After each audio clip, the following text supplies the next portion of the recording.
ลืมดูเด็ก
สบายดีประธานตอนรับประธานเข้าสู่การไล่สดของการแข่งขันบันทรง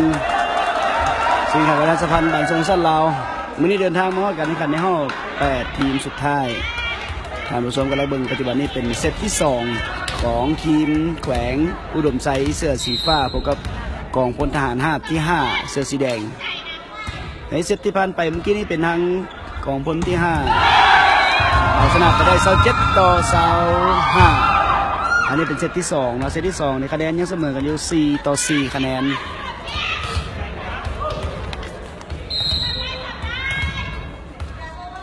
แขวงอุดมไซเสิร์ฟโดยหมายเลข3ทอนเสิร์ฟข้ามมาได้แต่ว่าตอนนี้โอกาสตีลงไปผู้เล่นหมายเลข8ของทางกองพลทหาร5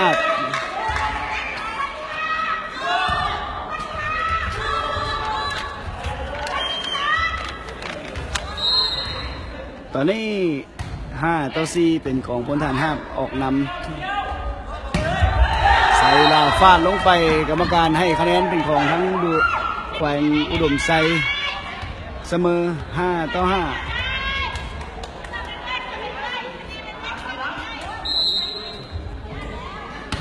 ใส่ลาเสิร์ฟกันมาตั้งไว้ตัวนี้หมายเลข12ตีถูกล็อกลงแดนของทั้งอุดมไซคะแนนเป็นของพลทหารห้าคะแนน6-5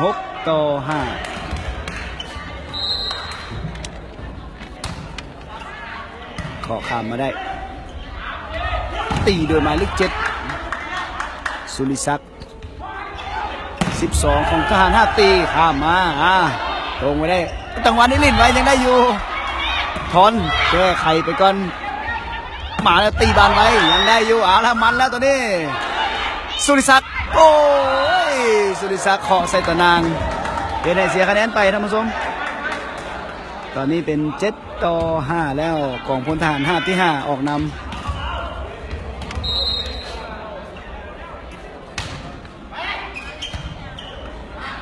ตั้งมาตู้หลินบังไว้แต่วันยังได้อยู่ซอยกันไม่ดีกองพลทหาร5ที่5อีกยืนจังหวะมาสุริศักดิ์ตีถึกมือผู้เล่นของทางกองพลคะแนนเป็นของฝ่ายอุดมไซ6-7เซตเมื่อกี้นี้เสียออกไปเสียไปก้อนนี่ก็เสียบวกขาดท่านผู้ชม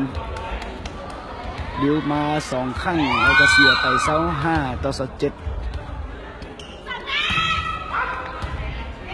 สีสมอนเสิร์ฟข้ามมาต้องได้แก้ไขแล้วโอกาสของแขวงอุดมไซตีบานไว้ยังงัดไม่ได้ตีขึ้นโอ้ยสีสมอนพยายามจะดึงบานขึ้นมาแต่โบได้นะเวลานอนทางเทคนิคครั้งที่1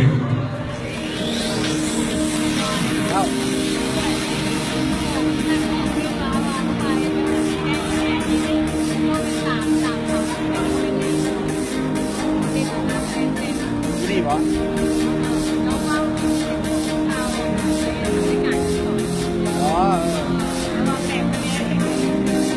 นั่นแหละตัวนี้จำ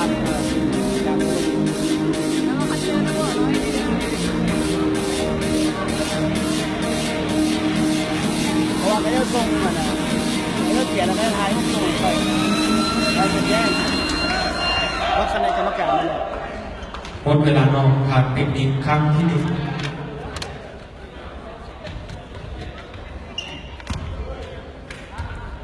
ตอนนี้ยังเป็นกองพลออกนำไป8-6คะแนนบานข้ามมาตั้งหัวเสาตีด้วยไม้เล็กเจ็บตั้งไว้ได้อีกบาทหนึ่งได้หรือบ่ได้ตีจังหวะนี้ลงไปหมายเลข7อีกแล้วสุริศักดิ์ความสูง168 เซนติเมตรนะผู้เล่นของทางอุดมไซ7-8อุดมไซเสิร์ฟฟาดติดบล็อกงัดขึ้นมาอีกบาทหนึ่งหมายเลข12ตีลงไป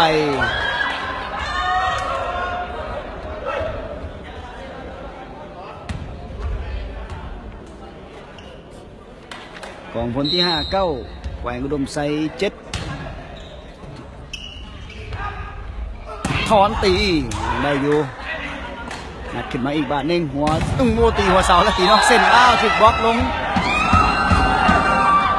โอ้บล็อกเดียวเลยได้เลยเนาะ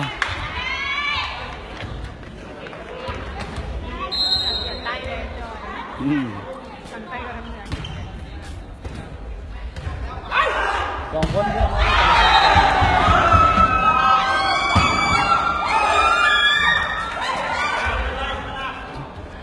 ครูนี่คันสีบอลแล้วนี่ทางภาคเหนือพวกกับทางภาคใต้เนาะของคนที่5นี่มาจากทางจำปาสักโอกาสกองคนที่5ตีลงไปคะแนนเป็น10-9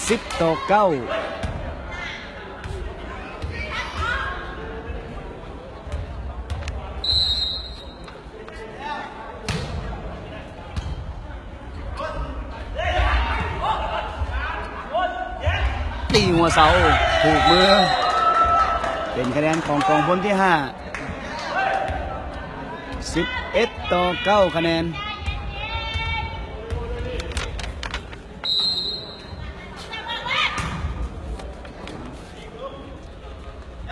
ถอนตีถูกมือโอกาสกองพลที่5ฟาดโดยหมายเลข3ยังได้อยู่ยังบ่ตายเถอะต่างขึ้นไว้อยากล้นหน่อยนึงล้นไปแล้วงัดออกมาใส่ละโอ้ยบานโบพานบานโบพานตะนางคะแนนกองพลที่5หนีออกไป12-9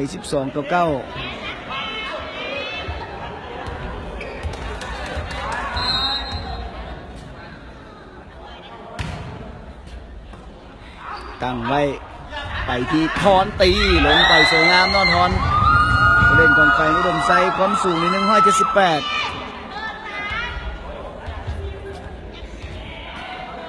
ในหอบเก็บคะแนนกับแขวงอุดมไซนี่เอาชนะลาวเดินอากาศมา3-1 เซต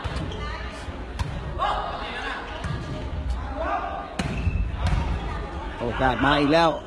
ถอนดินโอ้ยถึกบล็อกคูถูกบล็อกโดยหมายเลข10ของกองพลที่5คะแนน13-10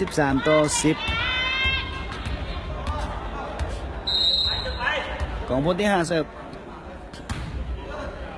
มาตั้งไว้บาน1บาน2ตีบานไว้ตั้งได้สวยข้ามละโอกาสมาอีกแล้วแขวงอุดมไซไปที่หัวเสาทอนยอดแต่มันตรงไว้ได้บาน2หัวเสาหมายเลข3ตีด้วยซ้าย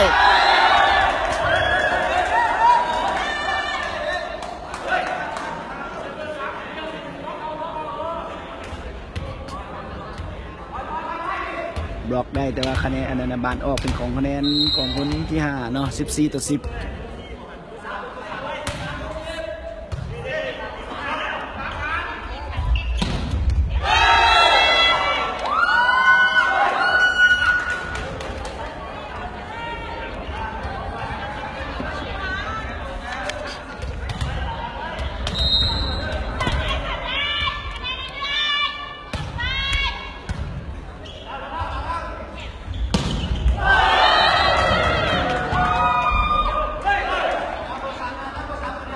คะแนนเป็น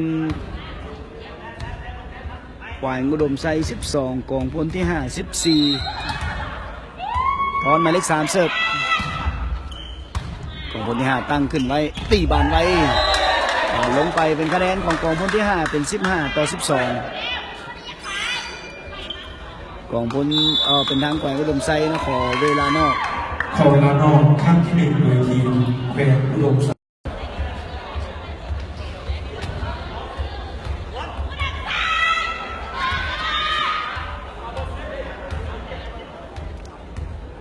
คะแนน15-12กองพลที่5นำ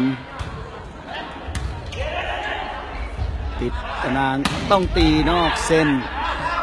ตั้งขึ้นมาหมายเลข12ตีถูกยกลงแดนของทั้งกองพลที่5คะแนน13-15โอ้เกมนี้ก็สูสีกันอีกแล้วเนาะ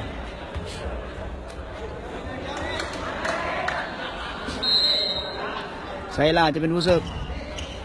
ขามมาดิเบโลตั้งไว้บาน2หัวเสาเบื้องซ้ายมาตีลงไปหมายเลข3เวลานอกทำเทคนิคขั้นที่2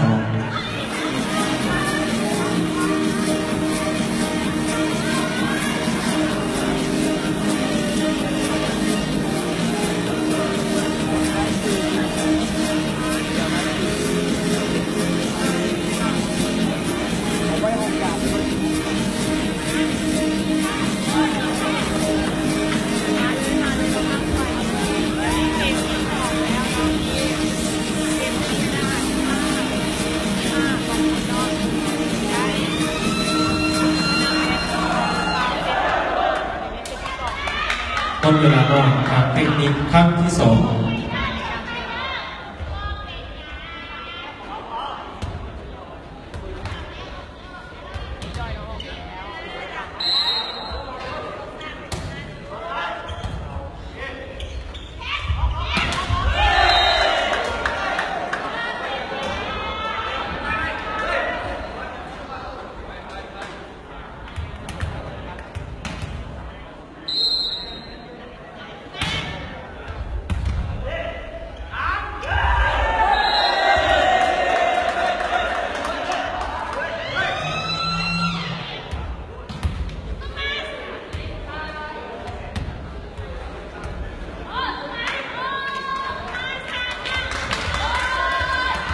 เปลี่ยนตัวเองโดยทีมแขวงอุดมไซ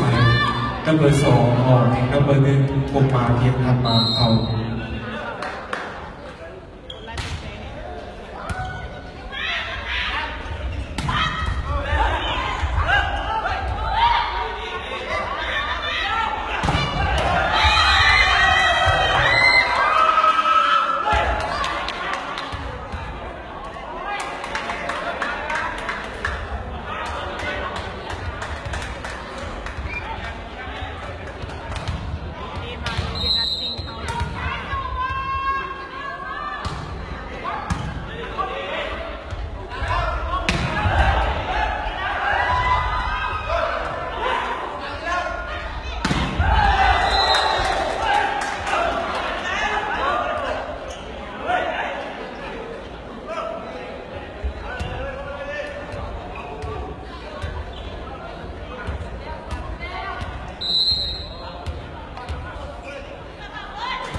ของเวลานอกครั้งที่สองโดยทีมแขวงอุดมไซ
จบการแข่งขันในเซตที่สอง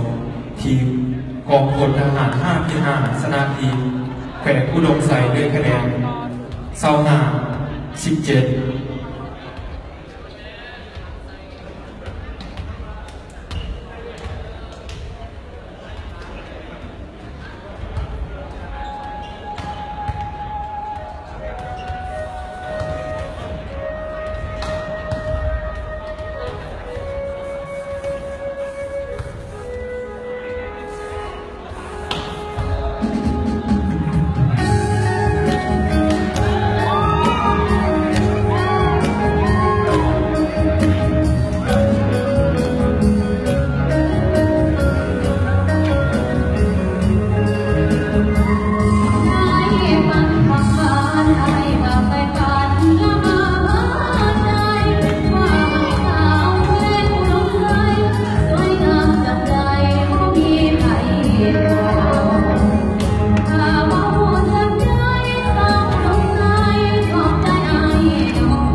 กลับมาสู่เกมกันนะครับเนาะเซตที่3สำหรับปัจจุบันนี้ทั้งกองคนที่5ออกนำไป2-0เซตแต่ว่านี่คะแนนเป็นของคะแนนทวิตเป็นของทั้งกองพลทหารกองพลที่5นะตบลงไปโดยหมายเลข8ทิศสมัยบุญสวัสดิ์ความสูง175 ซน.1-0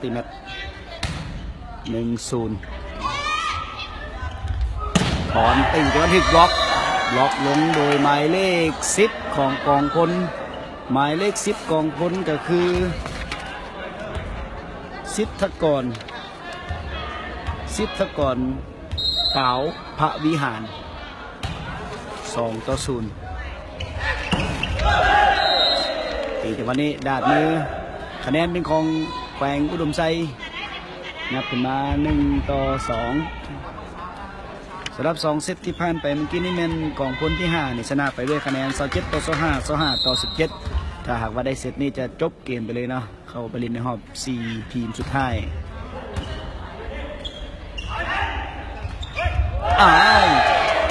ยอดแต่วันนี้ถึกบล็อกยอดโดยคาวีหมายเลข3เนาะหลายคนอาจจะชื่อกันดีคาวีหมายเลข3ซื้อเล่นนี่เป็นซื้อหินนักกีฬากระโต้ทีมชาติเล่นได้หลายประเภทกีฬาเนาะมื้อนี้มาเล่นกีฬาบานทรงตอนนี้2-2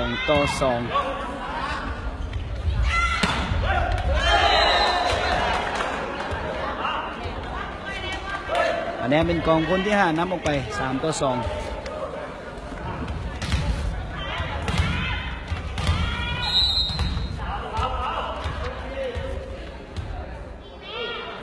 สิทธกรเสิร์ฟข้ามมา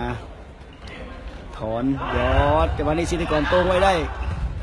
มาซอยได้ดีเนาะแต่ว่าสุดท้ายต้องไม่ข้ามมาใหม่แต่วันนี้ตั้งไว้เล่นไว้โอกาสมาแล้วของมนที่5ตีโดยหมายเลข8วิไลคำจันทมาศความสูง180สำหรับวิไลคำคะแนนเป็น4-2กองพลที่5ออกนำสิทธกรเป้าพระวิหารจะเป็นผู้เสิร์ฟข้ามมาตั้งไว้ให้ที่ก่อนตีโต่งไว้เล่นไว้หรือบอมาอีกแล้วเบอร์8ตีดาดมือออกไปวิไลคำหมายเลข8ของกองพลที่5ได้คะแนนนี้ไปเป็น5-2นะคะแนน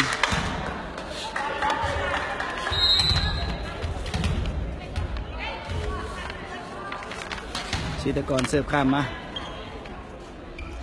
ผมมาตั้งขึ้นมาให้ทีทอนตีลงในแดนของแขวงอุดมไซเองโอ้ตีก็ถึกบล็อกได้แล้วลงแดนของตัวเองอีกเนาะสำหรับทั้งผู้เล่นของทั้งแขวงอุดมไซตอนนี้คะแนน6-2ต้องมีการเปลี่ยนโตสำหรับผู้เล่นของทั้งแขวงอุดมไซโดยจะเอาเปลี่ยนตัวผู้เล่นโดยทีมแขวงอุดมไซหมายเลข4นับเบอร์18เกมเข้าไปหมายเลข18เนาะหมายเลข18นั่นคือเกมลงมาเล่นแทนยอดมาตั้งขึ้นไว้แล้วให้ดาวีตีลงไปนักกีฬากระต้อทีมชาติสูงยาวเนาะสำหรับดาวีนี่ความสูง185 ซน.ท่านผู้ชม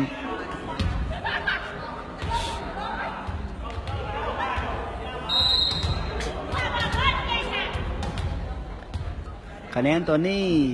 7-2ของคนที่5นำอยู่แขวงอุดมไซได้คะแนนที่3ยับขึ้นมาเป็น3-7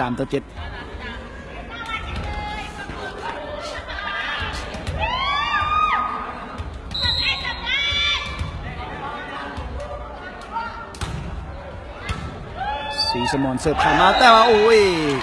เสียจังหวะกันเองระวังคำประสงค์กับทางบุญมาสุดท้ายเสียคะแนนให้กับทางแขวงอุดมไซยับขึ้นมาเป็น4-7สีสมอนเสิร์ฟแหงเนาะบานออก8-4เวลานอกมีการขอเวลานอกครั้งที่1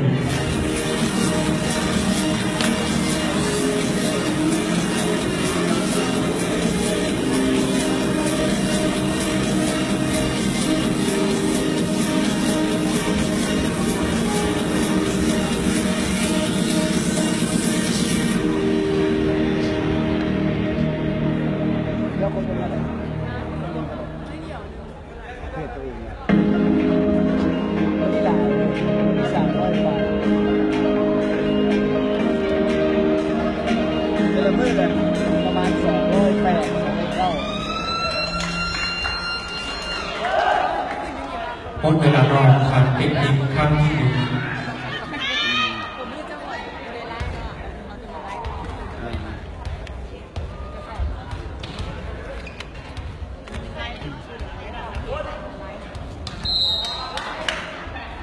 กลับมาสู่การแข่งขันตื้มนะเสิร์ฟขามาแต่ว่านี่โอกาสของทางอุดมไซลาตีถึกบล็อกแต่เป็นบล็อกออกเนาะบล็อกโดยหมายเลข12ของกองพลที่5หมายเลข12ก็คือศรีพรพรหมจันทร์นักกีฬาบันทรงทีมชาตินี่มีความสูง185 เซนติเมตรเกมจะเป็นผู้เสิร์ฟข้ามมาตามไว้ตีบานไว้ถึกมือออกไป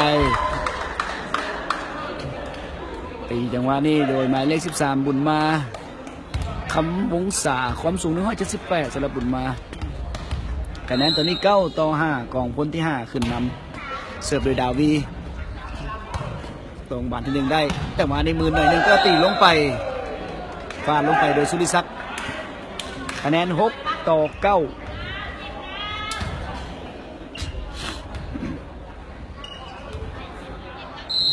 ไซลาเสิร์ฟ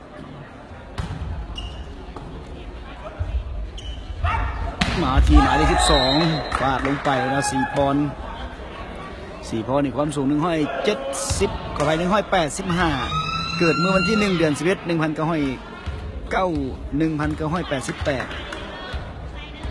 เตรียมตัวโดยทีมแขวงอุดมไซนัมเบอร์12ของนัมเบอร์9ลาปัจจิตเขาบุญมาเสิร์ฟข้ามมาตั้งคือได้ตีบานไว้ยังได้อยู่โอ้ยจะยู่ข้ามเนาะคำประสงค์สุดท้ายมายู่เซตนางคะแนน7-10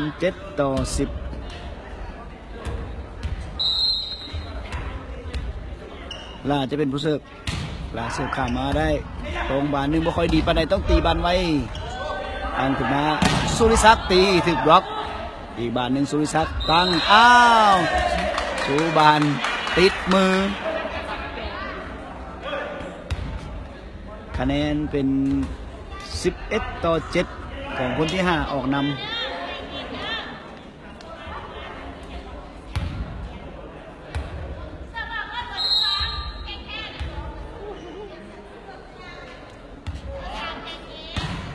เสิร์ฟข้ามมา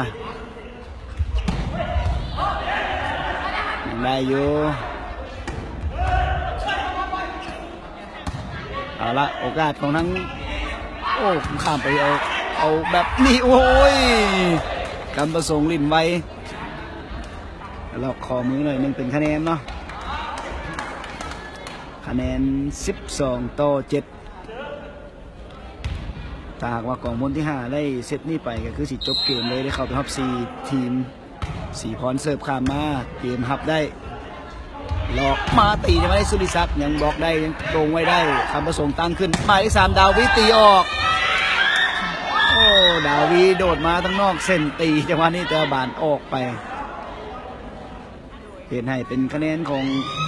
แขวงอุดมไซ8-12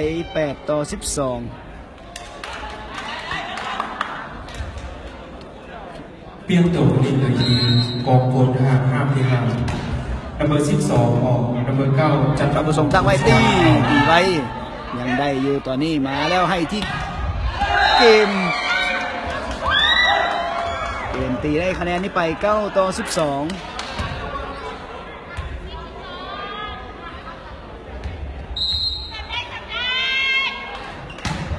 เสิร์ฟผ่านมาคำประสงค์เสาหมายเลข8มาแล้วฟาดตอนนี้เอาต้องงัดต้องแก้ไขเกมแก้ไขข้ามไป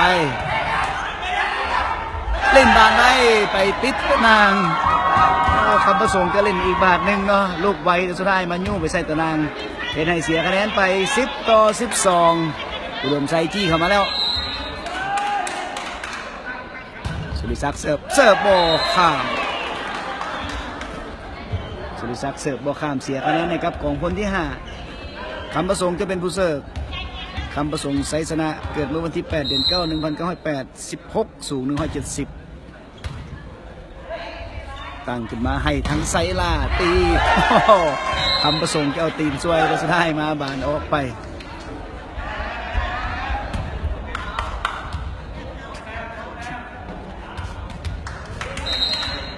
ผมมาจะเป็นผู้เสิร์ฟข้ามมาคำประสงค์ตั้งไว้ตีอีกแล้วหมายเลข 8ยังได้อยู่ยังโมตายเถอะเอามาครับใส่ละอีกบาทหนึ่งตีโอ้ยังโมตายเอามีเสียงวีดดังขึ้นเป็นคะแนนของอุดมไซเนาะ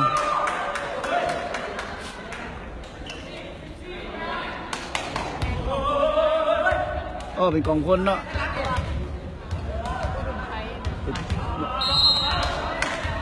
เป็น14-11แล้วตอนนี้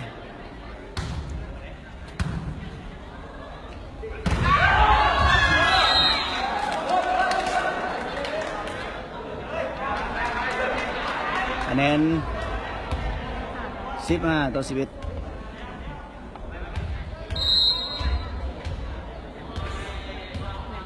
สิทธกรเสิร์ฟมาตั้งไว้มาที่เกมตีกันนี่โอ้ใส่ยางจังเลยเนาะตีใส่ที่สิทธกรคะแนน12-15จี้เข้ามาแล้ว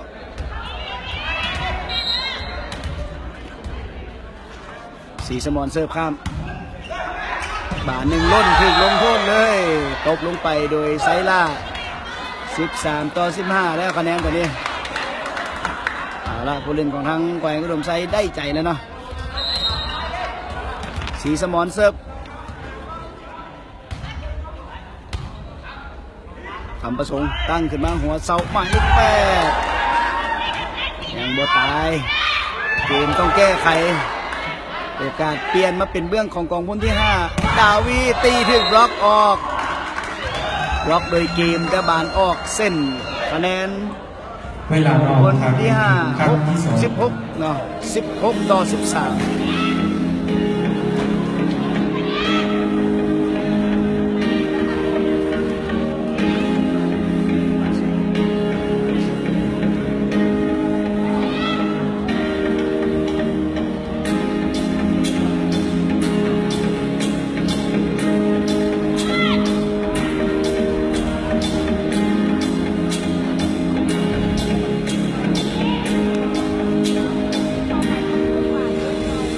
การบินครับการเป็นจัด ห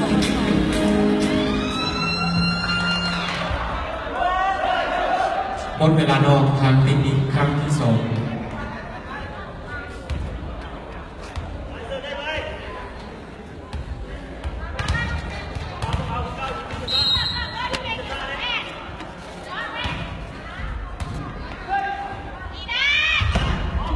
โอ้ยเกมตีลูกนี้บานออกไปคะแนนเป็น17-13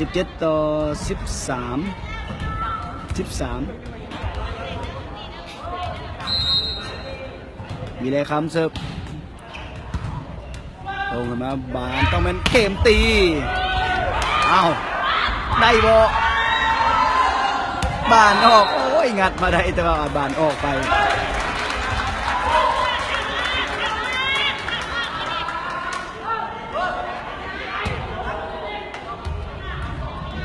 แล้วคะแนนเป็น14-17เกมเสิร์ฟข้ามมาตั้งบานหนึ่งได้ดีมาที่เจ้าวิตีถึกบล็อกลงในแดนของทั้งกองพลคะแนนเป็น15-17นับมาแล้ว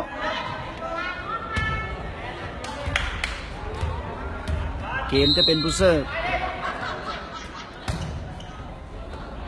ตั้งบานหนึ่งตีบานไว้ได้บอลพยายามจะเอาขามาใส่สารพมมาเดขามาแต่บอถึงคะแนนเป็น18-15เ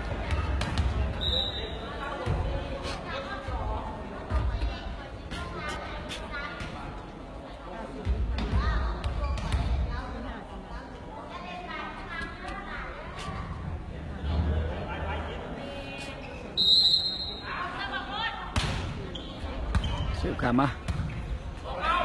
สุริศักดิ์โอ้ตีผู้เล่นของทั้งกองพลครับจังหวะนี้บดีนะบานออกไป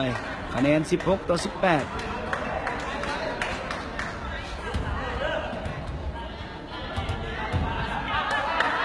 ไซล่าเสิร์ฟขามวิไลคำตั้งดาวีโยดจะมานี่มาบอทันดาวีนี่บินสูงนะโดดสูงบินสูง19-16บุญมาเสิร์ฟบอข้ามคะแนนเป็นของอุดมไซ17-19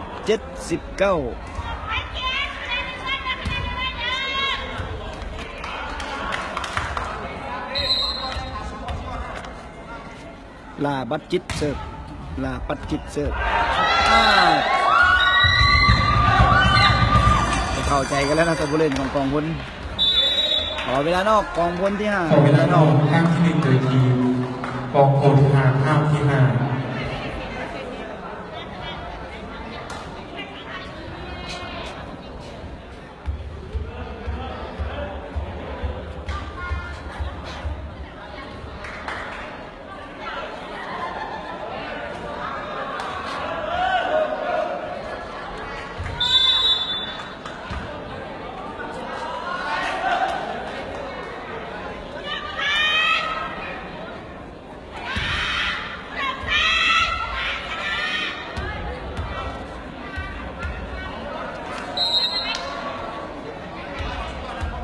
ล่าได้เสิร์ฟ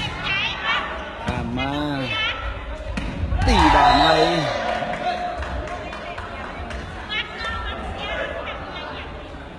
สิทธิกรเอาตีลงไปคะแนนเป็นของทั้งกองพลที่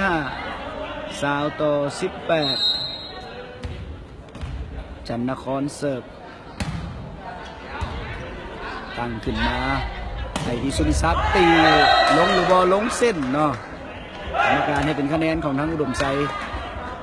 19-20สุริศักดิ์จะเป็นผู้เสิร์ฟ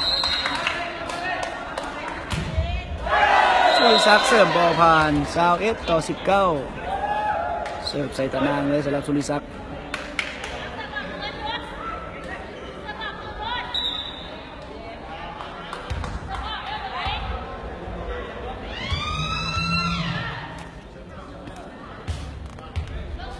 อุดมไซเปลี่ยนนักกีฬาเปลี่ยนตัวโดยทีมแฟนอุดมไซนัมเบอร์7ออกนัมเบอร์4ปานทองใส่อุดมเขาแล้วเบอร์4ปานทองหัวหน้าทีมลงมาดินแทนวาดตัวนี้ยังได้อยู่ปานทองออกข้ามดาวีตีใส่ปานทองออกบอลหลุดลงเป็นบานลงเนาะเป็นบานคะแนนของทั้งฝ่ายอุดมไซ20-21โอ้เกมนี้สูสี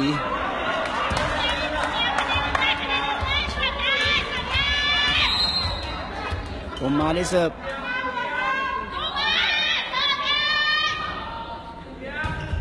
ขามมาคำประสงค์มีอะไรคำตีถึงบล็อกออก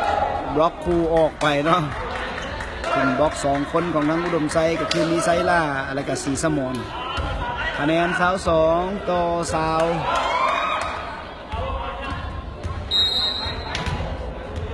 สิทธกรจะเป็นผู้เสิร์ฟกันนะเป็นนาที1บ่ค่อยดีให้ไซล่าลงโอ้ตีลงบอลวางนะสำหรับไซล่าคะแนน21-22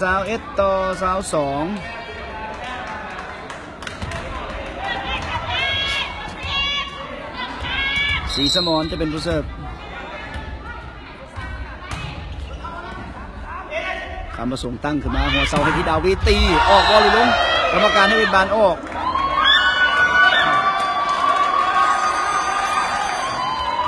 คะแนน22เท่า22-22ขอเวลานอกท่านที่2ดีกองพลห้ามที่5ข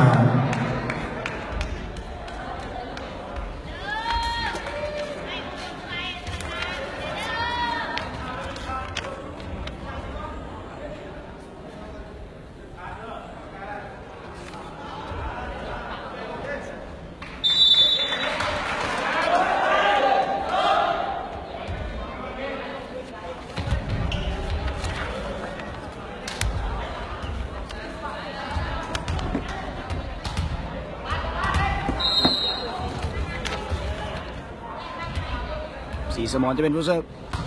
เสิร์ฟข้ามมาคำประสงค์ตั้งขึ้นมาที่คำวิไลโอ้มีผู้เล่นถึกตะนางคะแนนเป็นของอุดมไซเอาละ3 ต่อ 2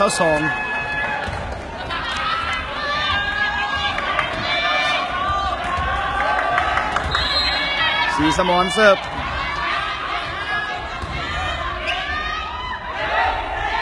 ให้มาที่ดาวีตีด้วยซ้ายมาโอ้34แสงชนะได้หรือบอลเนาะอันนี้มันกองเสียของทั้งอุดมไซ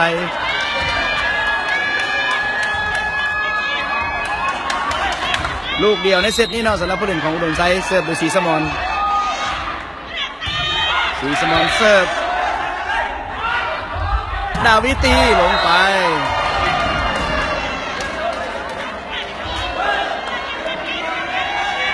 3 ต่อ 4ท่านผู้ชม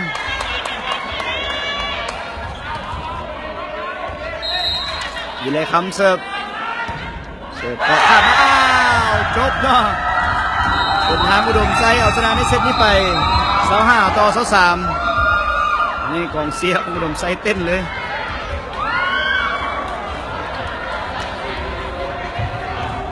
จบการแข่งขันในเซตที่3ทีมแข่งอุดมใส่ชนะทีมกองกลเรือ5ที่5ด้วยคะแนน25-23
สำหรับ2คู่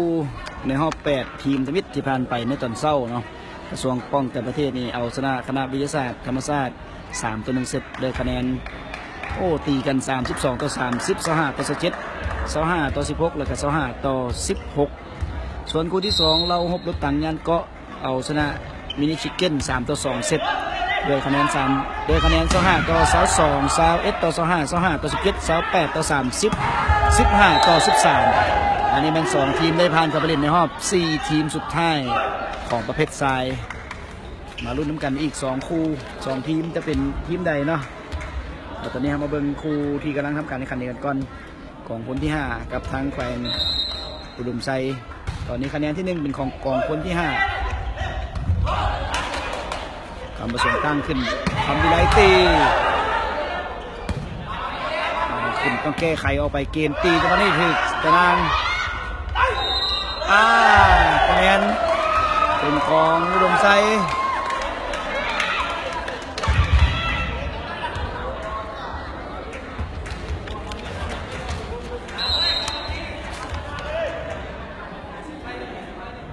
ผมมาเสิร์ฟข้ามมาตามประสงค์ยกขึ้นมาคำวิไลเอาวิไลคำขอไปผมมาตั้งให้คักไซล่าตียังตั้งไว้อยู่คำประสงค์ให้ดาวิเคราะห์ค่อยๆไซล่าให้ที่ทอนตีจะมาในด้านมือหรือว่ากรรมการให้เป็นบานออกเนาะเป็นบานออกคะแนนเป็นของกองคนที่5 2-1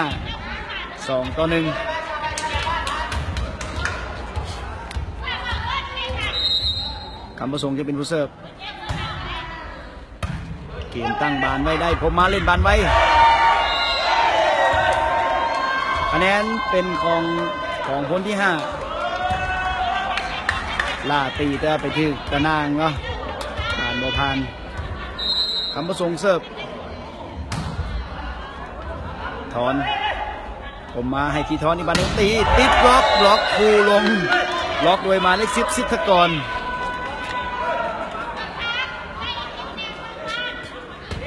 คะแนน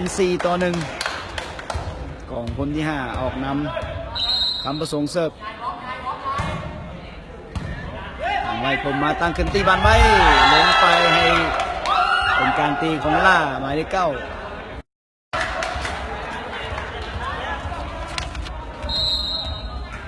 ตอนนี้คะแนน3-4เสิร์ฟโดยล่าผู้เล่นของอุดมไซเสิร์ฟข้ามมาคำประสงค์ตั้งไว้ให้วิไลคำตีจังหวะนี้ตีนีบล็อกลงในแดนของอุดมไซคะแนนหนีไป5-3สิทธกรจะได้เสิร์ฟ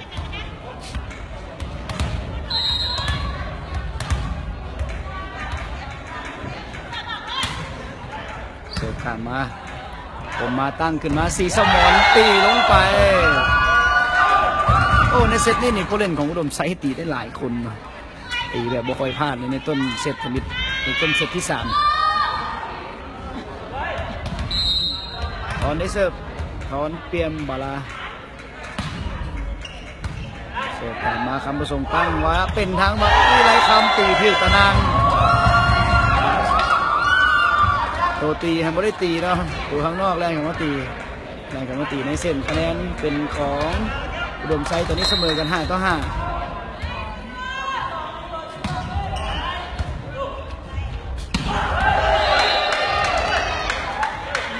ตีลงไปในตอนนี้คะแนน6-5ของคนที่5ออกนำวิไลคำจะออกไปเสิร์ฟ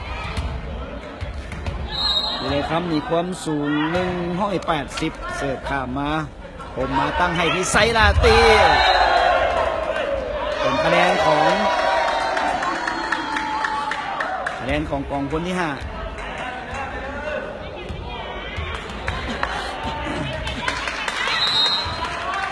วิไลคำเสิร์ฟ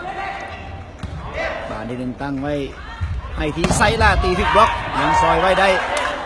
มาใหม่คำมาส่งให้ที่ดาวีเบื้องซ้าย นักกีฬากระต่อทีมชาติเนาะมือนี้ขอมาเล่นกีฬาบันทรง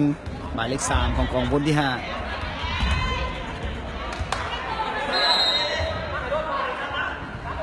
ไซล่าเสิร์ฟบอลข้าม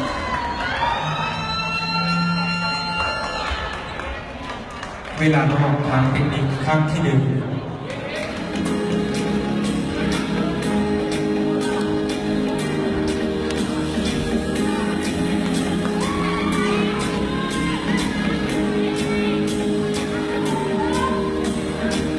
ค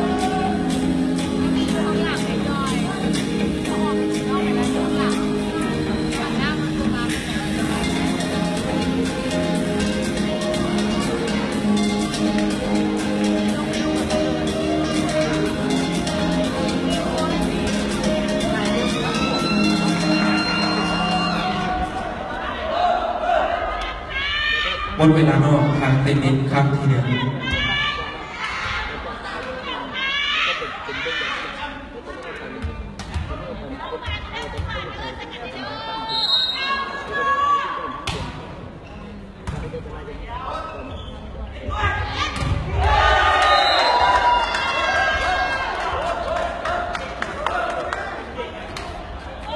เอาละคะแนนตัวนี้กองพลที่5นำไปแล้ว9-6คะแนนเสิร์ฟโดยดาวีหมายเลข3ได้ซ้ายตีใส่ตะนาง7-9รวมไซตามหลังศรีสมรเสิร์ฟจี้ใส่ทางวิไลคำมาแล้วตีจังหวะนี้โอ้หมายเลข12สีพรพรหมจันทร์นักกีฬาบันทรงทีมชาติมาความสูง185 เซนติเมตร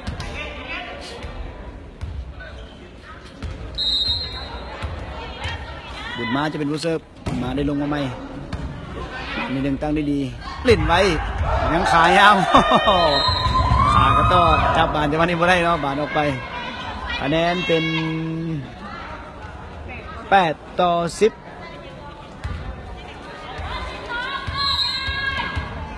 เกมจะได้เสิร์ฟ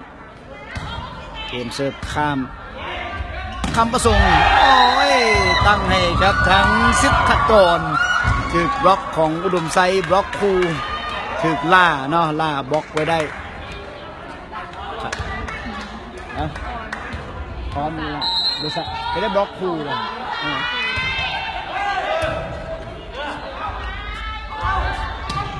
ตีออกไปอ้าวคะแนน10-10เนาะ10-10เอาคะแนนเท่ากันแล้วเกมได้เสิร์ฟออกโอ้โห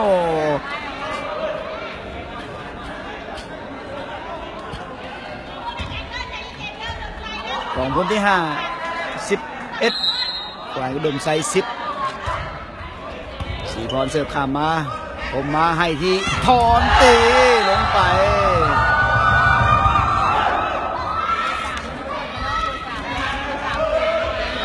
เดชานตีดีเลยมั้ยนี่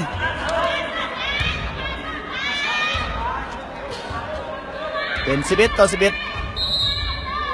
ผมมาได้เสิร์ฟแล้วสูสีแล้วเกมนี้ผมมาเสิร์ฟข้ามมาคำประสงค์ตั้งขึ้นมาวิไลคำตีลงไป12-11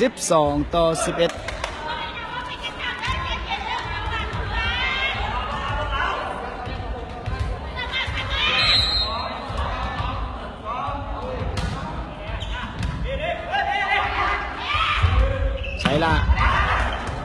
ยังเอาไว้ได้คำประสงค์ให้ทีวิไลคำตีจะมานี่เกมตั้งไว้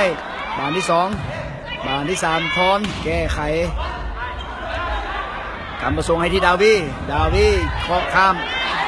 ไซล่าให้ไพให้ที่ทอนโอ้บานกำลังจะร้อยข้ามมาเนาะแต่ว่าผู้เล่นของทั้งของพลที่5บานลงไซเดินของทั้งอุดมไซได้คะแนนนี้ไป13-11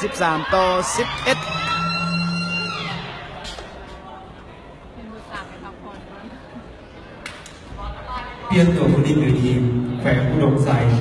ระเบิด3ออกระเบิด7สุริศักดิ์ทัศจักรเขาคำประสงค์เสิร์ฟผมมาตั้งสุริศักดิ์โอ้ยโดดล่นไปใส่ตะนางคะแนนเป็นของกองพลที่5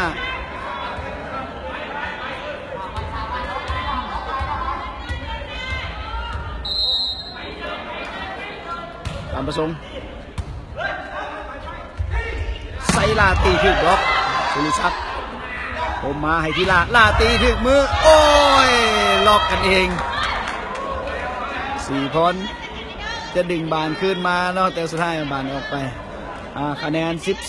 12-14ลาหมายเลข9ของอุดมไซจะได้เสิร์ฟ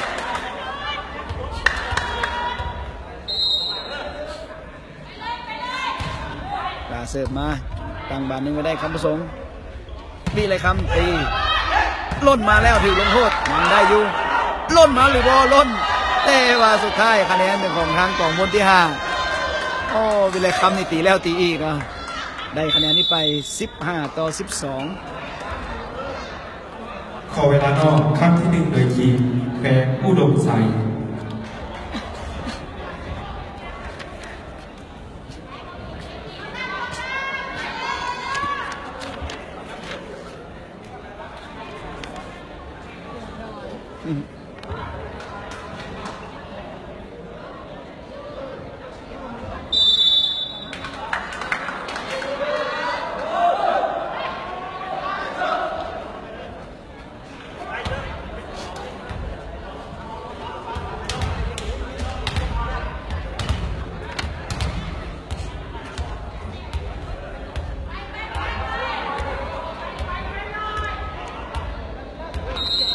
สิทธิกรจะได้เสิร์ฟ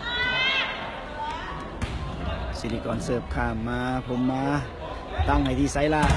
ตีถึกบล็อกลงในแดนของทั้งกองพลที่5คะแนนเป็นของอุดมไซ13-15ไซลาเสิร์ฟ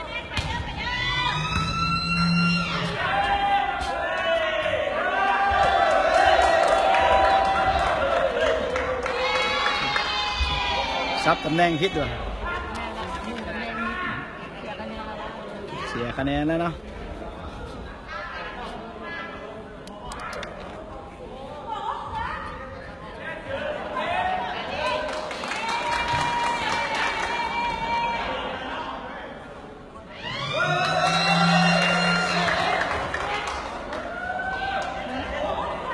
โมเมนต์ขอเวลานอกครั้งที่1โดยทีมกองพลทหารห้ามที่1เวลานอกทางเทคนิคครั้งที่2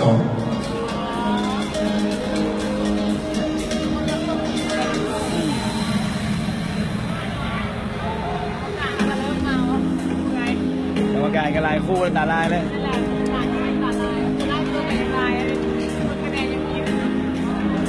มีคนถามเข้ามานะว่าคู่เศร้านี่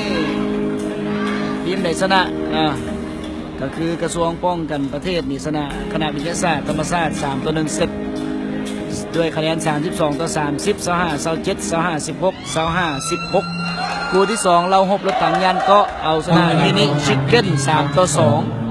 25-22 21-25 17 28-30แล้วก็15-13เนาะก็คือกระทรวงป้องกันประเทศเข้าไปในรอบ4ทีมกับเราหบรถถังยันก็เข้าไปแล้วรอถ่ายอีก2ทีมจะเป็นของพลที่5บอหรือว่าจะเป็นทั้งแขวงอุดมไซต้องมาติดตามส่วนอีก1คู่ปกสแขวงเวียงจันทร์พบกับลาวสกายเวย์นะจะแข่งขันคู่ต่อไป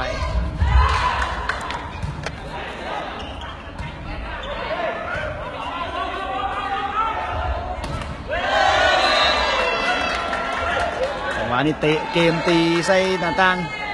พอผ่านตาราง17-13วิไลคำเสิร์ฟ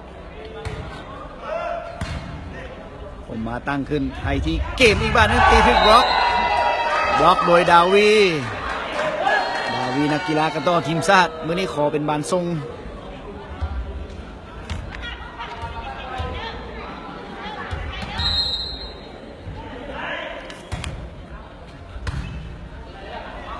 ผมมาตั้งขึ้นไซล่าตีถึงบล็อกอีกแล้วบล็อกออกบล็อกอยู่นะแต่ว่ามันออกไปบุญมาเป็นผู้บล็อกหมายเลข13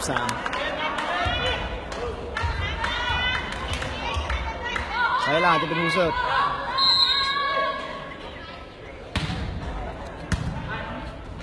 มาไวเลยมาอีกแล้วตีที่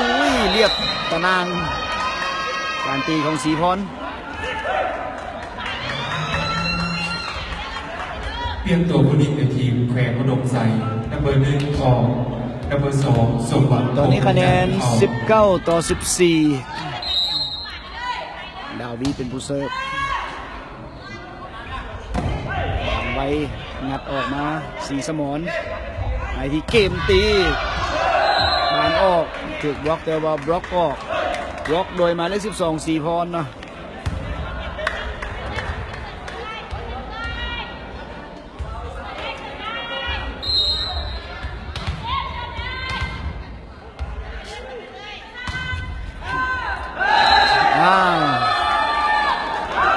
ไซได้คะแนนนี้ไปสำหรับมื้ออื่นจะเป็นการแข่งขันในรอบ4ทีมทั้งเพศหญิงและเพศชายเริ่มตั้งแต่ตอนเช้า 8:30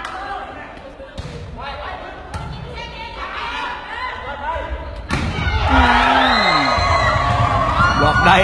เกมบล็อกได้คะแนนเป็นของอุดมไซ17-19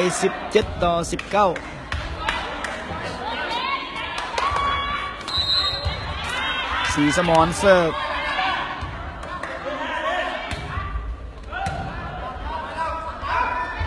สีบอลโอ้ฟาดลงไปจังหวะนี้ได้คะแนนไป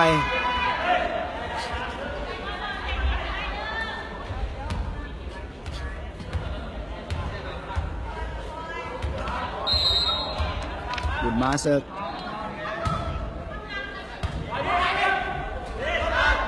ล้นเอาขึ้นไม่ได้คำประสงค์สีพรตั้งขึ้นมาไซล่าคอเลยให้ที่ไพให้ที่เกมดาวีให้ที่คำประสงค์ให้ที่ดาวีตีซ้ายโอ้ถึกบล็อกแต่บล็อกลงแดนตัวเองล่าขึ้นบล็อกคนเดียวคะแนน21-17อุดมไซขอเวลานอกขอเวลานอกครั้งที่2เวทีแขวงอุดมไซ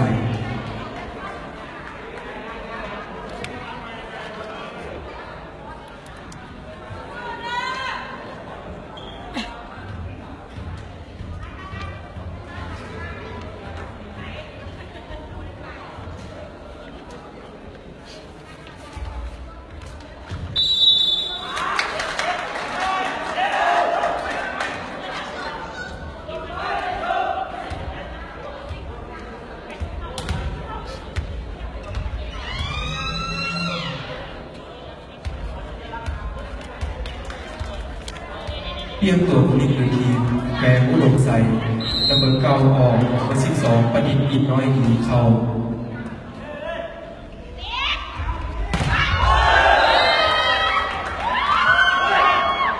คะแนนเป็นของอุดมไซ18-21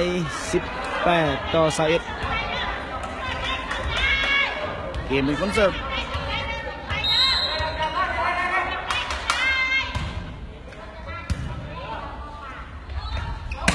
โอ้ย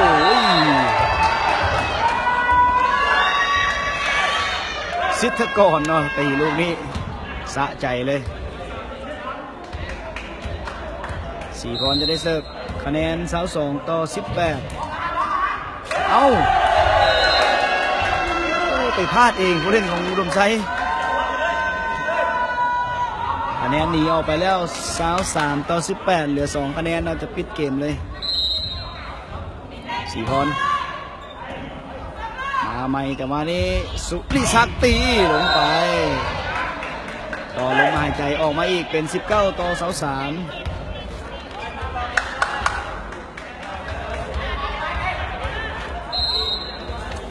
สมหวังเสิร์ฟ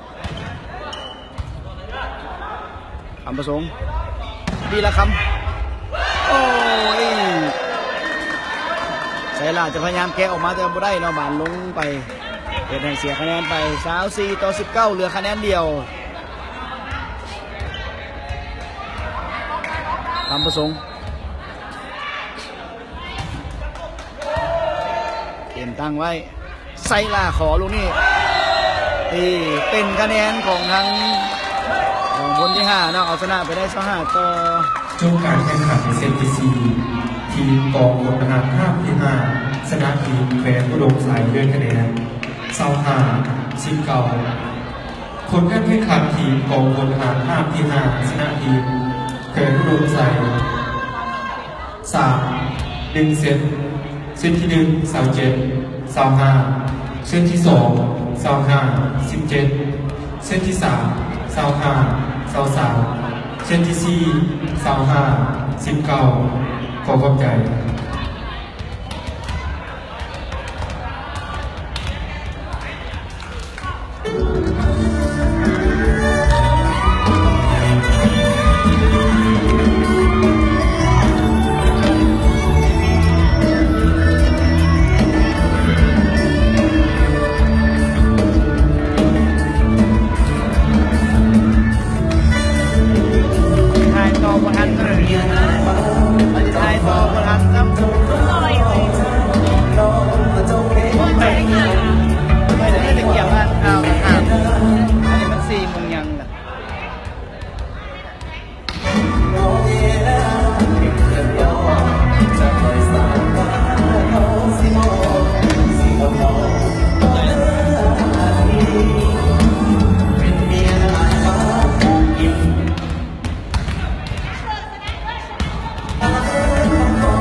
ผู้ช่วยสนามในทางเกียรติจากคณะวิทยาศาสตร์การกีฬากายกรรม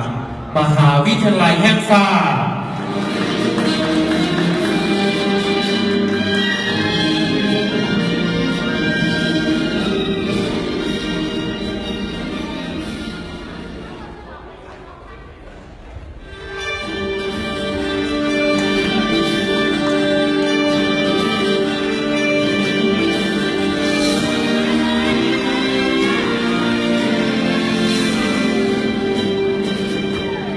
สบายดีทานแขกผู้มีเกียรติทานยิงและทานทรายยินดีต้อนรับเข้าสู่การแข่งขันกีฬาบาสทรงในวงหินทรายสิ่งขันประธานชาติผ่านบาสทรงแห่งชาติลาวครั้งที่1ประจำปี 2018 นัดที่16ประเภททรายระหว่างทีมปกส.แปลงเวียงจันทร์พบกับทีมลาวเดินอากาศ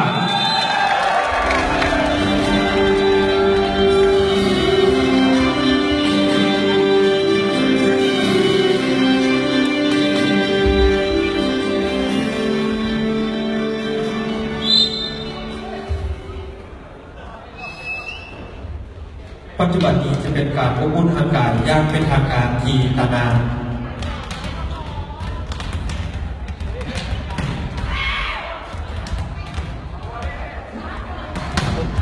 คนที่เขาอยากเป็นได้ในเรื่องแม่ได้เรื่องแม่ได้บอกการนั้นเนี่ยเดี๋ยวนี้มันต้องหาโอ้เล่นแล้วก็เดินแล้วหรอแล้วเดินว่าเมืองมาของไร่นะเดินแบบได้นะไร่เอาไปก็เป็นเรื่องที่มันแบบว่าได้ไม่โดนนะการเมื่อนั้นที่ให้เด็กน้อยมันมาไล่เขาไปพาไปจับสนามแข่งรถอ๋อสนามแข่งรถจับทางเดียวงานชายน้องมีงานของโค้ช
เริ่มแต่เศร้าเลยหรอ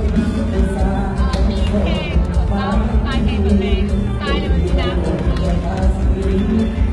มีแต่ยิ่งใหญ่เจอกับยิ่งโค้งที่หน้าแล้วของทาง8:30กันหรอเ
ละคนเบิ่งมันจะเบิ่งเป็นปกติเฟซบุ๊กก็ไม่อยากตัวนี้จะไล่ต่อเขียนเลย มันยาวนานเลยว่า เอ็น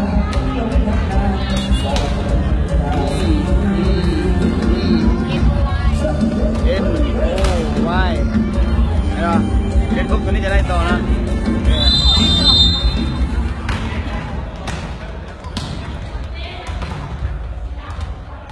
มันจะเป็นภาพของเอาโบเล่ครับ หมดเวลาการลงทุนทางกายอย่างเป็นทางการ มันเจ้าเจ้าก็บอกค่ะเจ้าวันนี้ว่าคือน้องๆบอกมา โอเคเนี่ยก็ตัวเป็ดน้อย PED เนาะ NOY เนาะ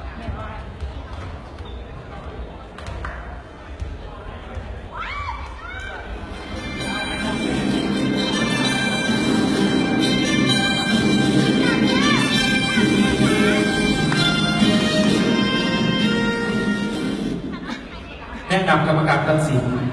กรรมการตัดสินทีหนึ่งทางคำภูวงศ์สว่างมาจากสาพันธ์บัตรทรงแห่งชาติลาวกรรมการตัดสินคนที่สองทางวัชนะศรีวงศ์สามมาจากสาพันธ์บัตรทรงแห่งชาติลาว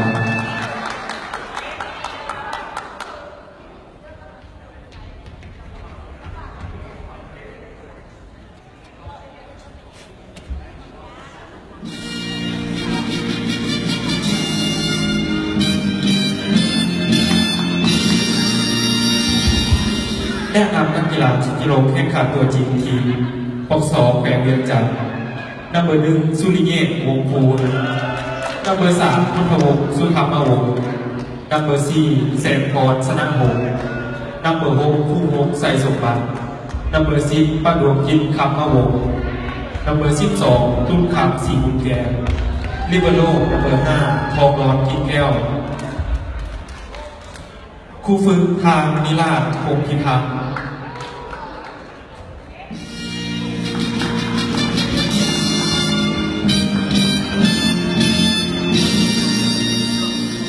นักกีฬาทีมลาวเรืออากาศนัมเบอร์3จันททินอุณาภพนัมเบอร์6นิดใส่คำมูล